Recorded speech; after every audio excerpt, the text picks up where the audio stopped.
Magandang umaga po sa ating lahat. Ating pumbuksan ng ating Biblia mula sa Aklat ng Juan, chapter 5, verses 1 to 9. Inuulit ko po, Aklat ng Juan, chapter 5, verses 1 to 9. Kung nakita na po natin ito, atin pong sabay-sabay na basahin. Ang pagpapagaling sa Bethzata.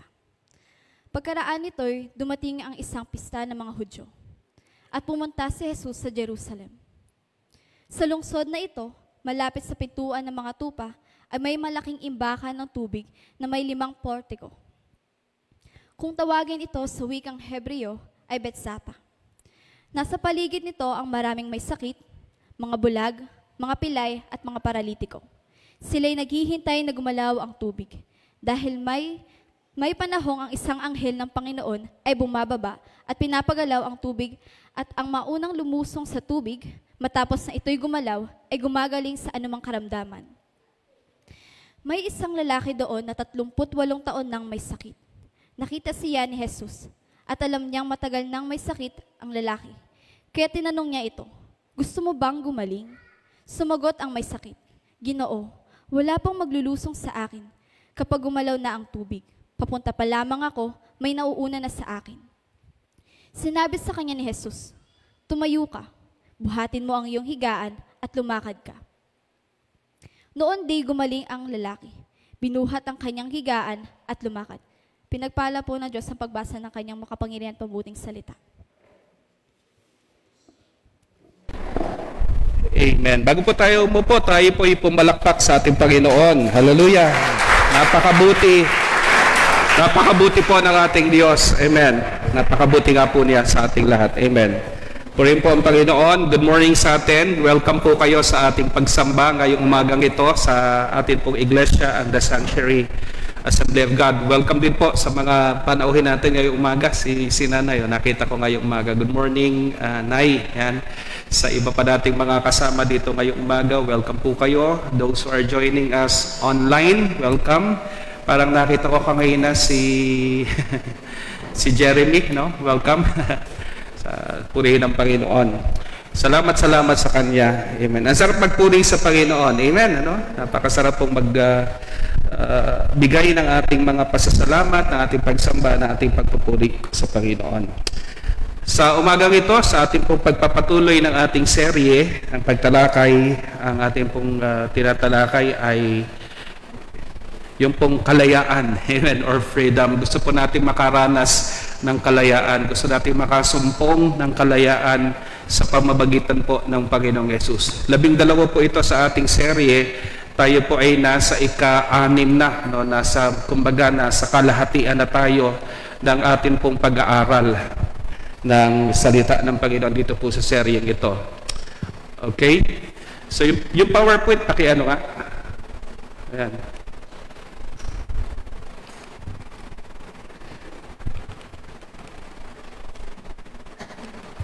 Ayan. So, ayan. Ito po pag-usapan natin. Gusto mo bang gumaling? Amen. Gusto mo bang gumaling? Do you want to get well? Amen. Ang ating pong kwento ay patungkol sa Panginoong Jesus at yung lalaking paralitiko. Yung pong ating pag-aaral ay nasa step 6. Ito po yung tinatawag na we were entirely ready to have God remove all these defects of character. Imagine niyo po yung sarili ninyo na meron kayong isang tanikala sa inyo pong leeg sa loob ng 38 taon. Okay? Hindi lang siya isang physical na tanikala, kundi isang tanikala ng mga pagkakamali, ng mga pinagsisisihan, o mga maling mga ugali or habits sa ating pong buhay. Imagine, meron po isang tao na pumunta sa iyo at nagtanong, gusto mo bang maging malaya? Kayo po, kung kayo'y tatanungin, gusto niyo bang maging malaya? Amen. May nakatanikala sa leeg ninyo, gusto niyo bang maging malaya? Pero ito po, nakakagulat na tanong, nakakagulat na katotohanan. May mga tao po na alam nilang sila'y may tanikala sa kanilang mga leeg, subalit, sa totoo lang ayaw nilang lumaya.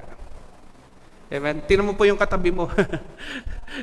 Okay, alam nilang merong nakatali, alam nilang merong nakaposas. Alam nilang sila'y nakakulong, pero kung tatanungin mo kung na gusto ba nilang lumaya, hindi nila alam. Hindi sila sigurado kung sila ay nagnanais talagang maging malaya. At ito po yung tanong sa atin ngayong umaga ng Panginoong Jesus. Tayo po yung kinakausap, hindi lamang ang lalaking ito doon sa Bethsaida or sa Bethsada. Tayong lahat ang kinakausap ng Panginoon. Gusto mo ba talagang lumaya?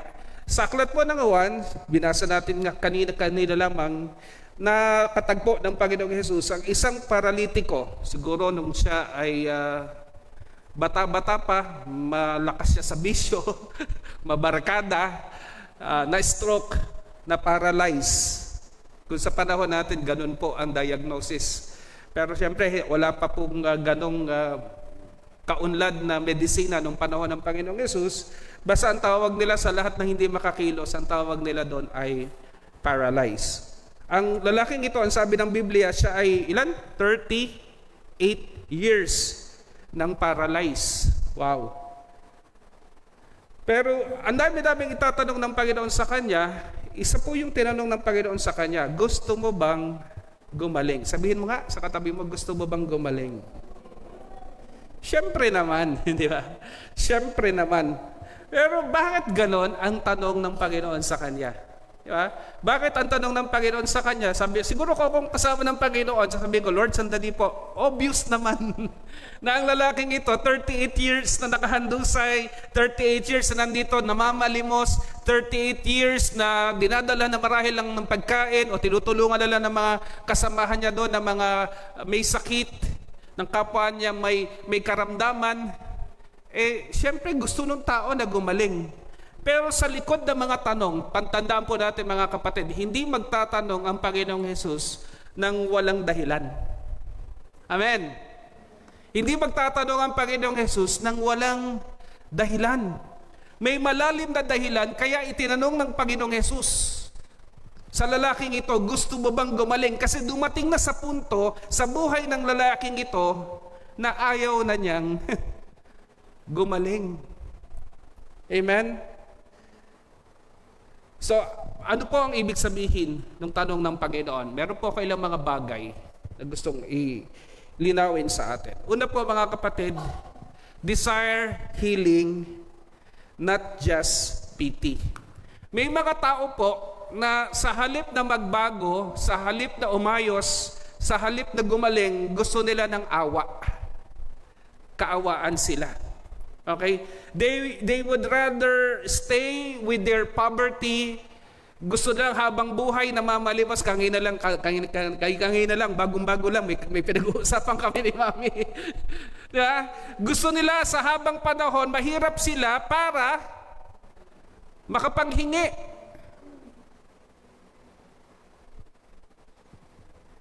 Para makapanlimos. Ayaw nila talaga ng tulong, gusto nila ng limos. Alam niyo mga kapatid, nahirati na sa ganong kalagayan, nasiyahan na, naging bahagi na ng kultura, ng values, naging bahagi na ng identity nila, ng pagkatao nila, yung kahirapan, yung kasakitan, yung bisyo, o kung ano man yung umaalipin sa kanila. Kaya ang tanong ng Panginoon, gusto mo bang gumaling? Kasi gusto lang ng tao, awa, pero ayaw niya ng pagbabago. Gusto lang niya ay limos, pero ayaw niya ng lunas. Ano pang gusto niyo, limos o lunas? Di ba? Nasisiyahan na siya na habang panahon may naaawa, habang panahon may nag-aabot ng tulong, habang panahon may naglilimos, pero wala po siyang nais na magbago ang sitwasyon ng kanyang buhay, wala siyang pagnanais na malunasan yung kanyang buhay. Nagiging saklay na lang niya yung kanyang pagiging paralitiko at kahirapan para humingi ng awa, ng tulong mula sa iba. Dumating na siya sa punto na marahil okay na ako dito. Total, nakakakain naman. Total, may naaawa naman sa akin. At ito po ang katotohanan, mga kapatid.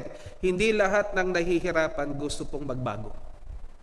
Hindi lahat ng mahirap gusto umunlad ang buhay. Totoo po ba yun? Totoo po yun. Hindi lahat ng nasa bisyo gustong magbago. Sinasabi nilang gusto nilang magbago pero ayaw nilang magbago. Over time, yung pong pait, yung sakit na nararamdaman, nagiging common na, nagiging familiar na. Yung wasak na buhay, nagiging normal na lang. Nakuha nyo? Yung dating sira, nagiging, okay na yan. Wala namang Wala naman tayo magagawa na. Di ba? Wala namang magbabago na. Okay? The longer we stay in a broken situation, the more it defines us. Some people become so used to their pain, to their dysfunction, to their sin, that it becomes their identity. The man at Bethesda had been in this condition for 38 years, 3 decades and 8 years. And Jesus' question forced him to examine his heart. Ang sabi ng Panginoon sa kanya, do you want to get well? Gusto mo ba talagang umayos? Gusto mo ba talagang gumaling? Gusto mo ba talagang magbago? Yung iba, gusto lang magkwento ng kanilang nararanasan. Gusto na ikwento yung kahirapan nila. Para maawa ka. Para tulungan mo. At pag hindi mo pa tinulungan, ikaw pa yung masama. O kanya mga kapatid, pero wala silang nais na magbago. Kaya nga ang tanong ng Panginoon, do you want to get well? Hindi lang physical healing ang sinabi ng Panginoon. Sa bandang huli ng kwento, sabi niya, huwag ka nang magkasala. So, ibig sabihin, ang ugat talaga ng kanyang sitwasyon, yung kasalanan. Pero Jesus is not just talking about physical healing. He is asking the man, do you truly desire healing or do you want pity? Gusto mo lang ba talaga ng lunas o gusto mo ng limos? Kayo po, matanong ko nga ngayong umaga, ano gusto nyo, lunas o limos?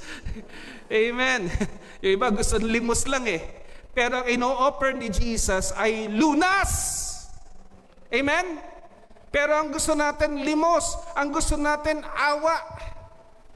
Ang binibigay ng Panginoon ay kalayaan at kagalingan. Kaya kung 10 years ka na, 20 years ka nang born again, wala pa pong nagbabago sa buhay mo, may problema tayo dyan, kapatid. Na sa halip na bumubuti, lalo pa lumalala, may problema tayong malaki. Nasa na yung buhay na ganap at kasiyasiyan, ipinangako ng Panginoon. Nasa na yung kalayaan na ipinangako ng Panginoon. Nasa na yung kagalingan na ipinangako ng Panginoon. Walang problema sa Panginoon. Lagi ang may problema ay sa atin. Kaya sabi ng Panginoon sa lalaking ito, gusto mo bang gumaling?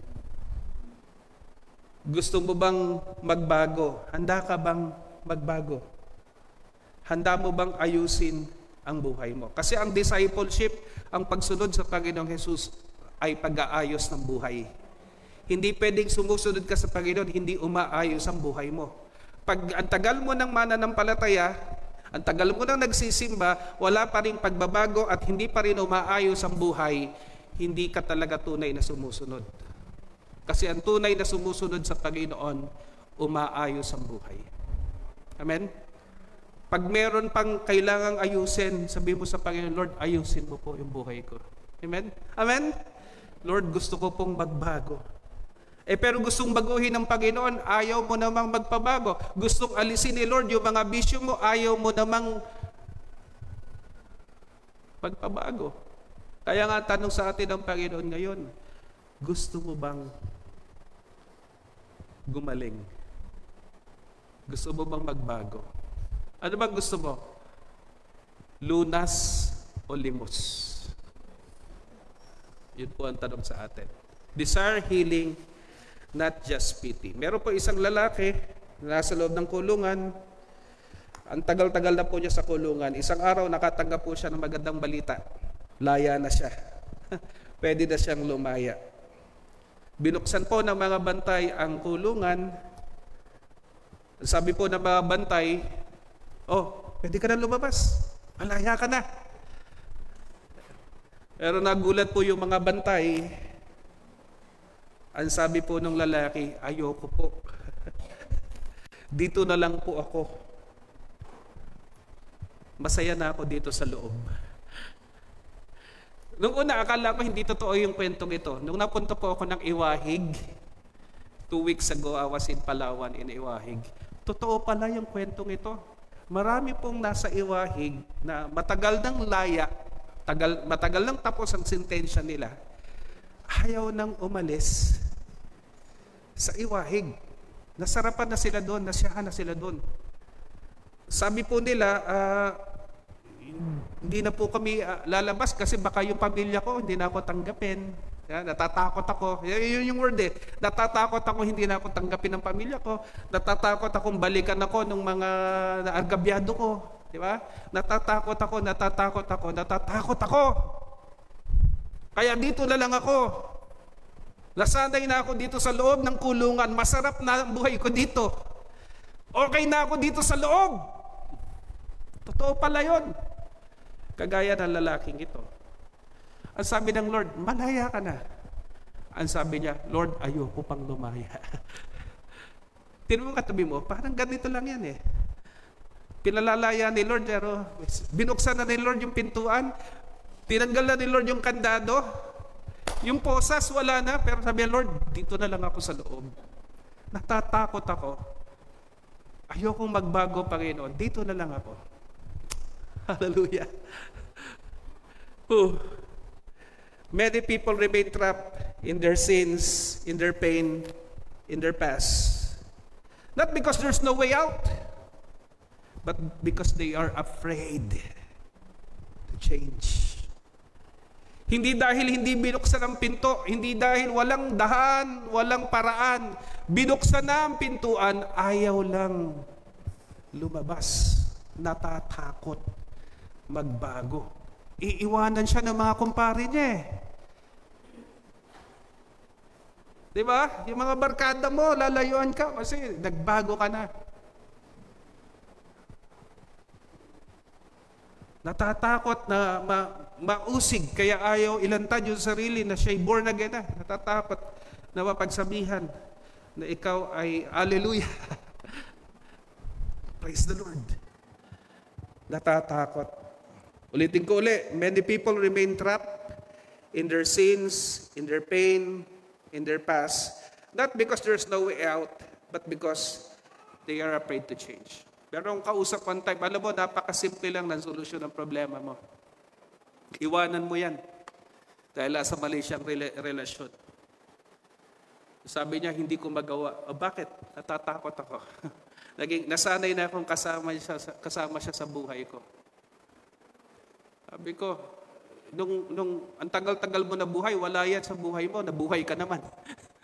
Tapos kayo, sasabihin mo sa akin, pag wala siya, hindi ka na mabubuhay. Ano yan? Oxygen? Hanggat pinagpipilitan mo na yung mali ay tama, hanggat pinagpipilitan mo na yung kasalanan ay okay pa rin, hindi ka lalaya eh.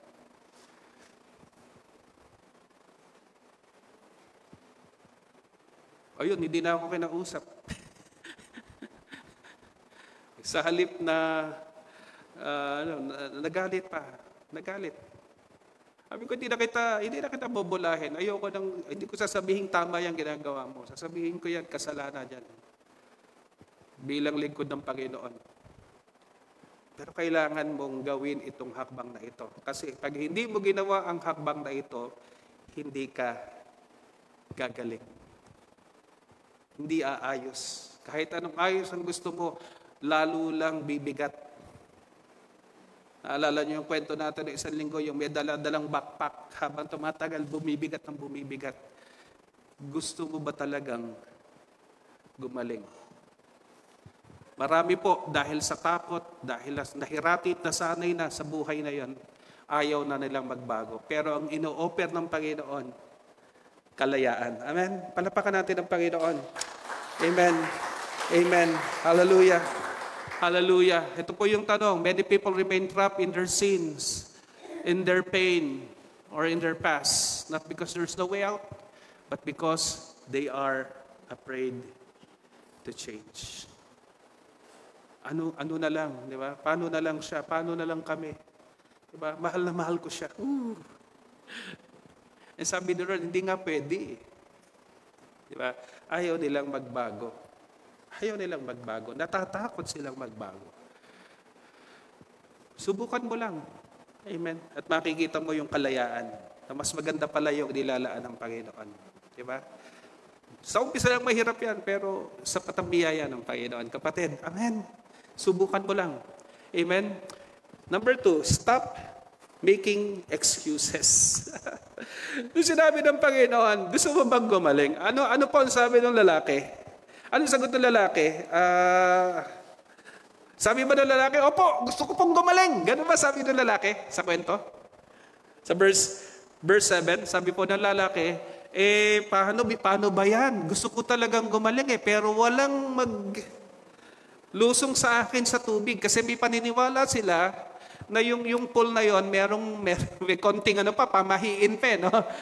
No, hindi sinasabing totoo yon ng Bible, ni-record lang ng Bible na gano'n ang kanilang paniniwala. May konting pamahiin na pag medyo bumulwak yung tubig, sabi nila may anghel. Kaya una-unahan sila na lulusong doon sa tubig at kung sino mang maunang lumusong ay gagaling. Yun yung naging pamahiin nila. Okay? Yun yung pamahiin nila. Hindi natin alam kung totoo nga yun o may gumagaling ba talaga. Kasi may tinatawag na placebo effect. Yung placebo effect, alam na mga doktor ito at mga nag-aaral ng medisina na kahit wala naman talagang lunas, dahil sa isip mo, yun ay makakagaling, yun ay nagbibigay ng lunas sa'yo. Nakuha niyo po mga kapatid.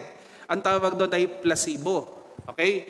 Placebo. So, hindi natin alam. Pero ito yung paniniwala ng lalaki. Sabi niya, paano ako gagaling? Paano ako gagaling? Walang maglulusong. Siyempre, una-unahan na. Pag ako na yung nandun at malapit na, ang dami nang nauna sa akin. Ano po ibig sabihin noon, mga kapatid? Anong sabi ng Panginoon? Gusto mo bang gumaling? Ano dapat ang sagot doon? It is answerable by yes or no. Pero anong sagot ng lalaki?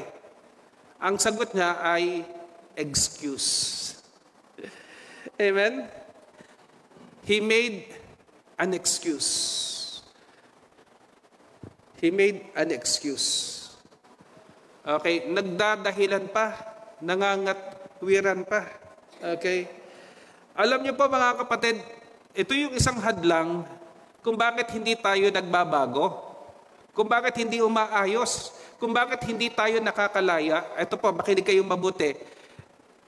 Sa halip na sabihin natin gusto ko pong gumaling at umayos ang buhay ko, marami pa tayong binibigay na excuses. Sabi mo sa katabi mo, excuse. Amen. And what are excuses? Excuses keep us stuck. Ito yung nagiging dahilan sa atin para hindi na tayo umalis. Di ba? They give us reasons to stay where we are instead of moving forward. Sa halip na umayos, dami nating dahilan. Kesyo ganito, kesyo ganyan, para yung lalaki. Paano ko gagaling? Walang maglusong sa akin sa tubig. Paano ko aayusin ang buhay ko? Yung kinakasama ko ngayon, yan ang tumutulong sa amin ng mga anak ko. Di ba? Ganun ang di ba? Ako nga mga kapatid, kahit pa paano, naaabutan ako niyan Di ba? Kaya okay lang na magsama kami kahit hindi kami kasal. Kasi nakakatulong siya sa buhay namin. Di ba? Excuses yun Marami tayong excuses Yun naman isa nakausap ko, sabi niya, yun yung nagluluto sa kanya, naglalabas sa kanya, naglilinis ang bahay niya. Sabi ko, hindi pala asawa kailangan mo, katulong ang asawa mo. Sana kumuha ka na lang ng katulong, hindi yung ganyang kinakasama mo yan. Na may asawa. Ako ko niya mga kapatid. Paano nung nagkasakit ako, yan lang ang tumulong sa akin? Tama, salamat, tinulungan ka, pero hindi pa rin dahilan yon para mamuhay kayo sa kasalanan. Ako kanyo mga kapatid. Stop making excuses. Those are excuses. Hindi ko na po kayang mabuhay nang wala siya. Kalokohan. Nabuhay ka nga ng tagal-tagal na wala siya eh. Tapos sasabihin mo kayo, hindi mo kayang mabuhay nang wala siya. Oh, come on, sabi nga ni Biko. Oh, come on. Excuses. Hindi ko na po kayang mabuhay nang wala si San Miguel. Hinahanap na ng katawan ko. Hindi. Nung pinanganak ka ba, ang pinadede sa'yo ng nanay mo, San Miguel Beer o kaya Red Horse. Oh, come on. Stop making excuses. You have to take responsibility. In-expose ng tanong ng Panginoong Jesus yung mindset ng lalaki. Amen? Ano po ang mindset niya? Gusto niya ng iba yung gagawa para sa kanya. Nakuha niyo? Gusto niyang magbago pero gusto niyang gumaling. Pero dapat yung iba ang kumilos. Dapat yung iba yung gumawa para sa kanya. Tamad. Gusto niya magbago pero dapat iba yung kikilos. Iba yung magbabago. Hindi. You have to be responsible. Sabi mo sa kademo, be responsible. Pastor, yung iba responsible kaya ginagawa nila, drink responsibly. Ibang responsible po yun mga kapatid. Jesus challenges us to take ownership. Amen? Hindi yung iba, ikaw ang tinatanong. Ikaw ang magpapasya. You have to have ownership. You have to have responsibility. Yung paglago mo, responsibilidad mo. Di ba? Wag mong ituro yung iba. Kesyo ganito, ganyan, ganyan, ganyan. Hindi siya. Di. Be proactive. Be responsible for your growth and for your healing. Amen. Take ownership. Amen. Of your spiritual growth, of your healing. Amen. Nakiuso lang, Ghibli. Kuha po namin yan sa Iwahig. Sa loob po ng Iwahig yan. Pero sinalbahe po ni Ghibli. Medyo tumaba kami. Kasi kinuha mula sa ibaba ng aming photographer. Ang gusto yatang kunan yung building, kami lang yung foreground. Tapos yung talagang focus yung building. Imagine kung gusto nyo pong magbawas ng timbang. Di ba? Pero ayaw nyo namang mag-exercise. Ayaw nyo namang magbawas ng pagkain. Diba? Marami tayong sinisisi. Ganito kasi yung lahi namin, Max. At yung lahi nyo, no? Nadamay pa. No? Yung lahi namin, ganito talaga. No? Genes, no? Or genetics. Okay? Masyado akong busy. Wala na akong time mag-bike, aray ko. Wala na time mag-exercise. O kaya, mahal kasi yung mga gulay. Naku kanyo? Mahal kasi yung gulay. Kung bibili ka ng gulay ngayon, like lettuce, carrots, ano pa ba? Cucumber, ano pa? Diba? Broccoli, diba? Diba? O cauliflower, diba? Ang mahal ng mga gulay ngayon, no? Ang madali lang bilhin ngayon, instant mami, instant noodles. Di ba? Junk foods. Di ba? Marami tayong dahilan. But ito po mga kapatid, those excuses will not help us. Those excuses keep us trapped. Di ba? Kung gusto mong tumaba, kung gusto mong pumayat. Yeah.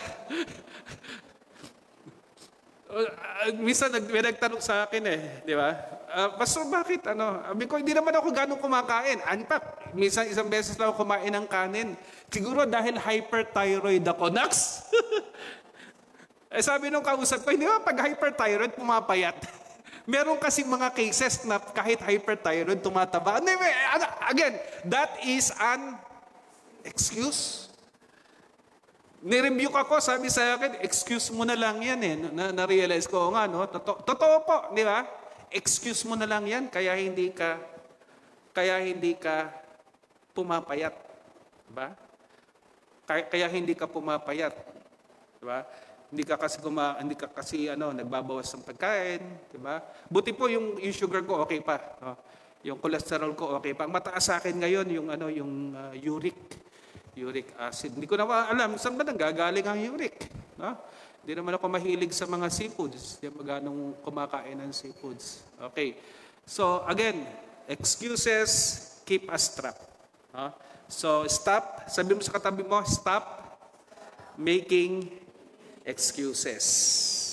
Okay. So instead of making excuses, we execute. Amen? We execute. Okay? Excuses are holding you back. Kaya nung tinanong ng Panginoon ng lalaki, what are the excuses sa buhay mo? No? What are the excuses that keep you trapped? No?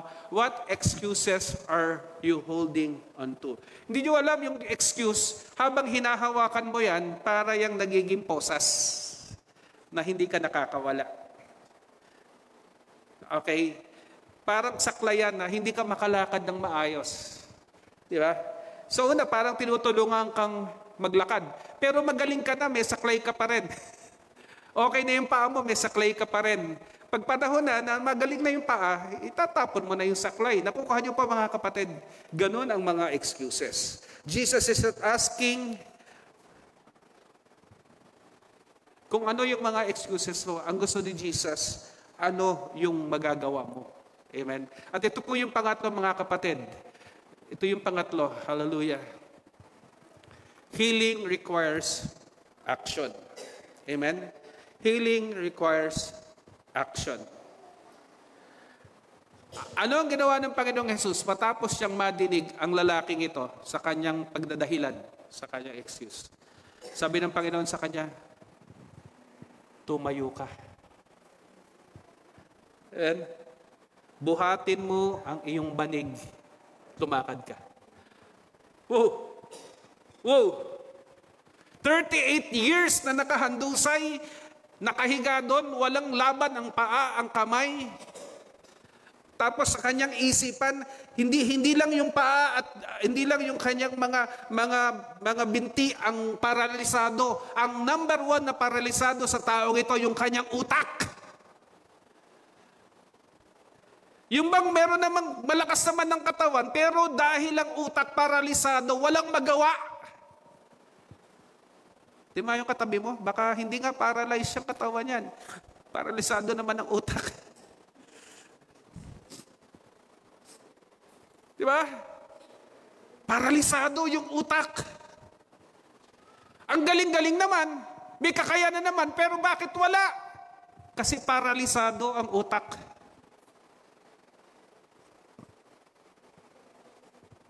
Kaya nga sabi ng Panginoong Jesus, kailangan magbago. Kailangan may mangyari. Kailangan may gawin. Kailangan humakbang. Amen? At kailangan ng lalaking ito ng push. Amen? Ang sabi ng Panginoon sa kanya, inutusan siya ng Panginoon. Hindi sinabi ng Panginoon, sige, magaling ka na. Pwedeng madali yun di ba? Di ba? Pwede mo sabihin, ililihan siya ng Panginoon, papatungan ng kamay, mag-i-speak ang Lord, in Jesus' name. Pangalan niya pala yun, di ba? In Jesus' name. Pwedeng ganun Pero iba yung paraan ng Panginoon dito sa lalaking ito. Kasi ang alam ng Panginoon, ang number one na may sakit sa kanya, yung kanyang mindset, yung kanyang utak. At yun ang unang pinagaling ng Panginoon sa kanya. Inutusan siya. Jesus spoke the word. What was the word? Jesus said, get up, take up your mat, and walk. Napaka-imposible. Pero there is something in Jesus' word. Amen? Because that word is the word of God. Hallelujah! The whole universe came into being by that powerful word. Yung salita na nagsabing, let there be light, and so there was light. is the same word speaking to him, to that paralytic, who is telling him, get up, take up your mat, and walk. Hallelujah! Nung nadinig ng lalaking yon, yung sinabi ng Panginoon, biglang may nagbago sa isip niya. Hallelujah! Yung lumpo niyang isip biglang gumaling. Hallelujah! At nung gumaling ang lumpo niyang isip, naramdaman niya yung lakas na dumadaloy sa kanyang mga katawan, sa kanyang katawan, sa kanyang kalamnan, sa kanyang mga buto, yung kanyang mga binti, yung kanyang mga paa na hindi niya nagamit sa mahabang panahon, for 38 years probably, lumiit na siya. Ganun po yung muscle, pag hindi nagagamit, nagkakaroon ng atrophy, ang tawag po ng medical sciences. Biglang nagkaroon ng lakas. Hallelujah! Hallelujah! But that was not the miracle. The best miracle is the change of mind. Hindi lang yung physical, ang pinakamatinding himala doon, yung spiritual, yung mental, yung emotional healing. Hallelujah! Yun ang pinakamatinding himala doon. At yun talaga yung dahilan kung bakit ang lalaking ito, for 38 years, nahirati na sa kanyang kalagayan. The power of Jesus. The healing was not passive. There is synergy. Jesus' word is powerful, but that man has to respond. Amen? The man has to respond. Anong gagawin niya doon sa sinabi ng Panginoong Jesus? Kung siya ba'y nanatiling nakahiga. Hello? Sabi ng nanay ko, paano ka gagaling? Nakahiga ka na nakahiga. Nasabihan na ba kayo ng ganon? Ng nanay nyo? Mga nanay magagaling no? Parang si Jesus lang yung mga nanay natin. Sasabihin ng nanay ko, bumangon ka na dyan. Nay, masakit yung kaya. Paano ka gagaling kung puro ka higa na higa? Totoo pala yun. Nakuha nyo? Totoo pala yun. Para gumaling, kailangan mong tumayo. Di ba? Kailangan mo maglakad-lakad. Kailangan mong pagpawisan. The man had to respond to Jesus' word. He had to rise, to take up his mat, and to move forward, to walk. Kailangan niyang gawin yun. Paano kung sabi ng lalaki, may lakas na ako, pero gusto ko pa rin dito, ayoko. Ano kaya nangyari sa lalaking ito? What if? Naramdaman ng lalaking ito, pinagaling na siya ng Panginoon, pero nanatili pa rin siya doon sa kanyang kinalalagyan, doon sa kanyang kinahihigaan, kung saan siya nakahandusay sa loob ng 38 years. Pag sinabi niya kaya, ayoko nang tumayo, okay na ako dito. Ano po nangyari sa kanya kaya? Di ba? Wala. Hindi siya gagaling. Amen? Hindi siya gagaling. Kasi sabi ni Lord, pag sinabi ni Lord, sumunod ka. Pag inutos ni Lord, gawin mo. Amen po mga kapatid? Hando ng susi sa pagsunod. At ang pagsunod ay pagpapakita ng pananampalataya. Di ba? Sabi ng Biblia, ang pananampalatayang walang kalakip na gawa ay patay. Itong pananampalataya ng lalaki ay ipinakita niya sa pamamagitan ng gawa, sa pamamagitan ng pagsunod. Narinig niya ang sinabi ng Panginoon, tumayo ka, buhatin mo yung higaan, lumakad ka, nanampalataya ang lalaking ito, pero hindi sapat ang pananampalataya kung wala pong pagsunod. Lagi pong magkasama ang pananampalataya at pagsunod, mga kapatid. Amen? Faith without obedience, faith without action is dead. When he heard the word of God, when he heard the word spoken to him by Jesus, those powerful words, but he has to believe in them, and then he has to respond and to act upon the word, and he has to obey. Ano nangyari nung sumunod siya? Kapatid, ano nangyari? Sumunod siya. Gumaling ba siya o hindi? Woo! Hallelujah! Hallelujah! Yung pala yun. Ang pananampalataya mo sa sinabi ng Panginoon, ipakita mo sa pamamagitan ng pagsunod. ng gawa. Healing requires action. You have to take the first step. Amen? You have to believe. And by believing, it means you are taking the step. You are taking an act of obedience. Lord, sinabi mo, gagawin ko. Lord, sinabi mo, susunod ako. Lord, sinabi mo, alisin ko to sa buhay ko, gagawin ko po. Kasi alam ko na mas maganda yung ipapalit mo rito, Panginoon. Amen? Alam ko, Panginoon, itong bisyo ko, pag isinuko ko sa iyo, bibigyan mo ko ng mas magandang buhay. Mas maayos na buhay. Sa mahabang panahon, akala ko ito na yung magbibigay sa akin ng tunay na kagalakan. Hindi pala. Ikaw lang pala, Panginoon. Get up. Walk. In other words, move forward. Amen? We have to move forward. Dito po tayo magtatapos.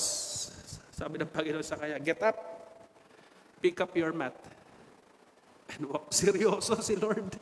Get up, pick up your mat, and walk.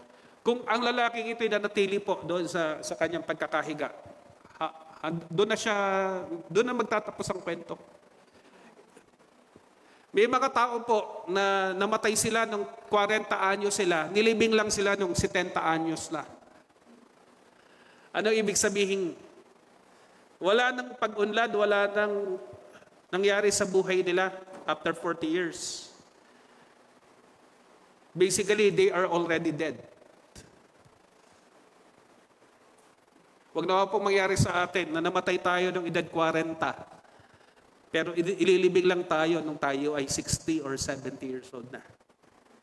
Sapagkat wala nang nangyari sa inyong buhay pagkatapos nun. Naging inutil na tayo. Naging patay na tayo. Na wala nang silbi yung buhay natin. Pero ngayon, inuutusan tayo ng Panginoon, get up. Amen? Mabuhay ka uli. Get up. Rise up! And walk. Amen? And walk. When I was in Thailand, naobserbahan ko po ito.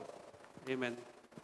Yung elepante po na pagkalaki-laki, napakaliit lang po ng tulos na pinagtatalian sa kanya. At simpleng lubid lang ang nakatali. Eto, magugulat kayo, hindi makaalis yung elepante. Totoo ito, nakita ko ito nung ako ay nasa Bangkok, nung ako ay nasa Phuket sa Thailand, yung mga rides doon ng mga elepante. Na-try nyo na yon? Na sumasakay si Sister Mirna, nakasakay na sa elepante. Ang laki-laki ng elepante, pagkalakas-lakas ng elepante. Pero magugulat kayo, yung pinagtatalian sa kanya, simpleng tulos lang. Na kahit batang maliit, kayang-kaya pong makawala doon sa tulos. Tanong, bakit hindi siya nakakawala? Dahil ba matibay yung tali? Dahil ba matibay yung tulos? Alam niyo kung bakit hindi siya makawala?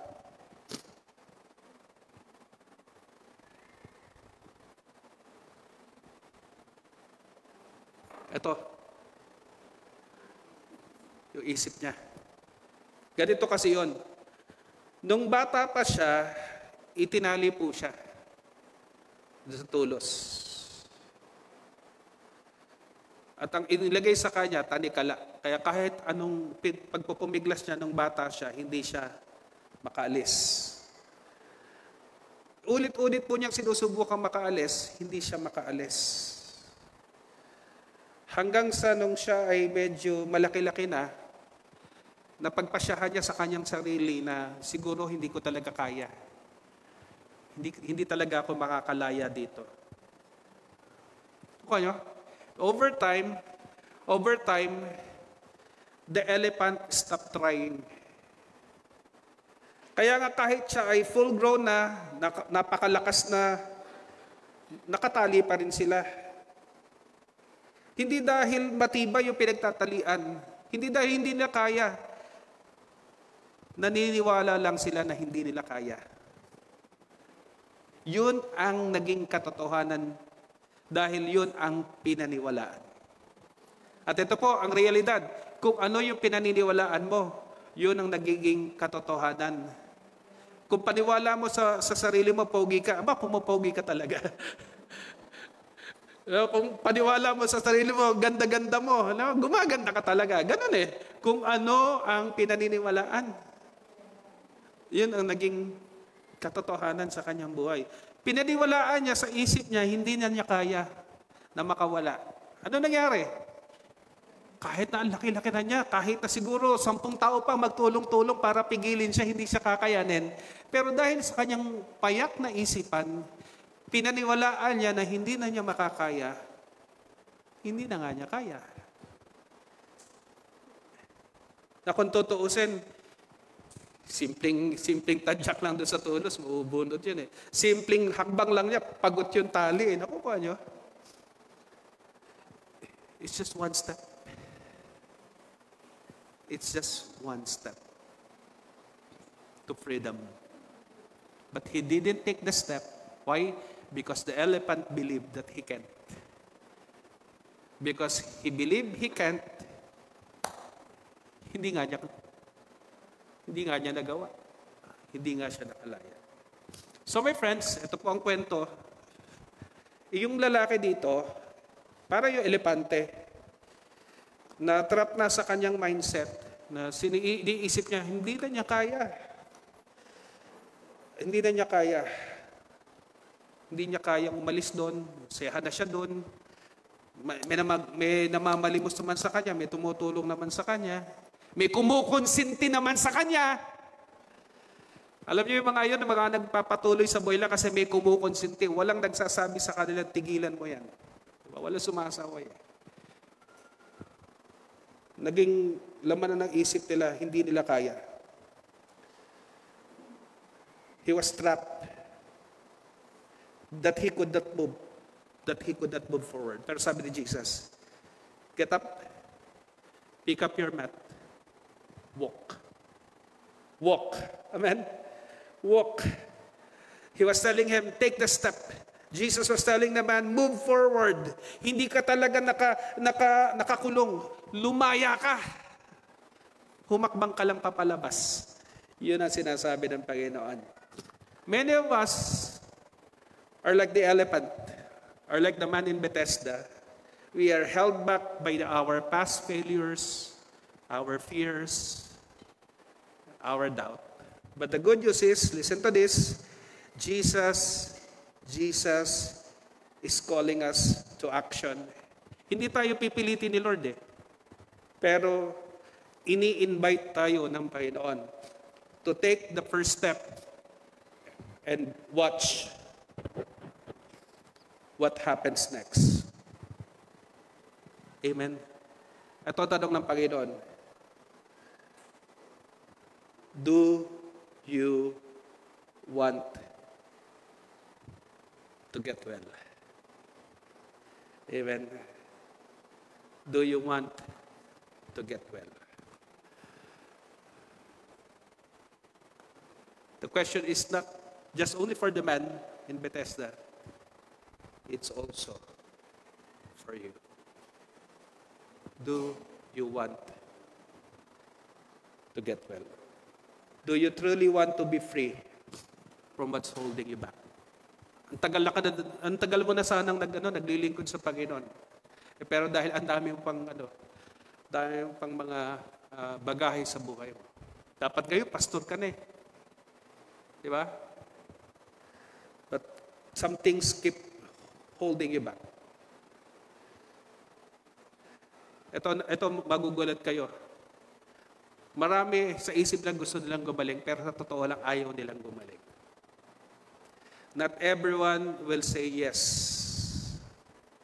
Pero pag tinanong ka ng Panginoon, do you want to get well? Isa lang ang sagot. Yes, Lord. Yes, Lord. That's the answer that changes everything. When Jesus asks you, do you want to get well? Many will say no. Many will give excuses. Many will say they are afraid. Pero isang sagot lang ang makapagpapabago ng buhay mo. Opo, Panginoon. Gusto ko pong gumaling. Amen? Sino po rito yung gustong gumaling? Hallelujah. Jesus is asking us today, like what He said to the man at Bethesda, do you want to get well? And the answer that changes everything for you, for us, is the answer, yes, Lord. Amen? Tayo po tayo ay yung pong nagsasabi, Lord, gusto ko pong gumaling, gusto ko pong umayos, gusto ko pong makalaya sa lahat ng umaalipin, sa lahat ng bisyo. Lord, take it all, Lord.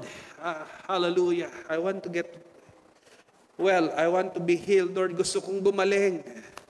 Lord, gusto ko nang gumaling, Panginoon. Hallelujah.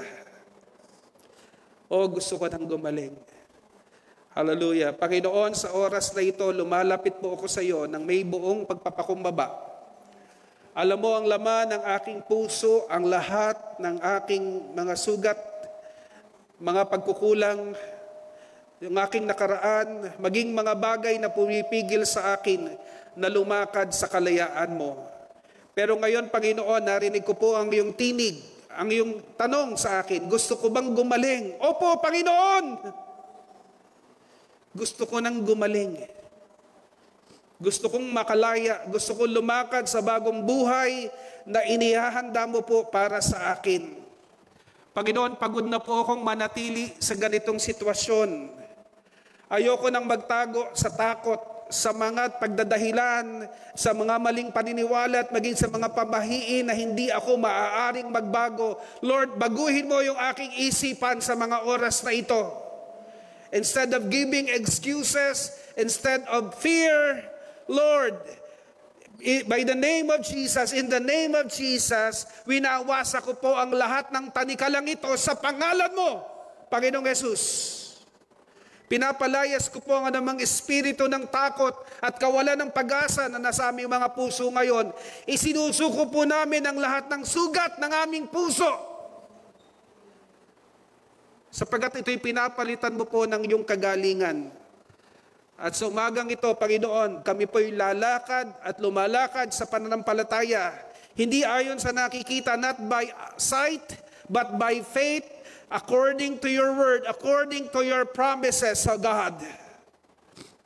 Lord Jesus, dahil sa iyong kapangyarihan, hindi na po ako alipin ng nakaraan, hindi na ako alipin ng kasalanan, hindi na ako alipin ng ano pang hadlang. Ako'y malaya na. Ako'y pinagaling mo na. Ako'y tinawag mo na upang lumakad sa panibagong buhay ng pagtatagumpay at yung ipinagkakaloob mo po na buhay na ganap at kasiyasiya. Sa pangalan ni Jesus, tinatanggap ko ang kalayaan, ang kagalingan, maging ang kapuspusan ng iyong banal na spirito. Ako'y tatayo, ako'y lalakad, ako'y magpapatuloy sa iyo, Panginoong Jesus. Amen. Amen. Palapakan po natin ang Panginoon. Hallelujah. Hallelujah. Praise you, Lord Jesus. Hallelujah.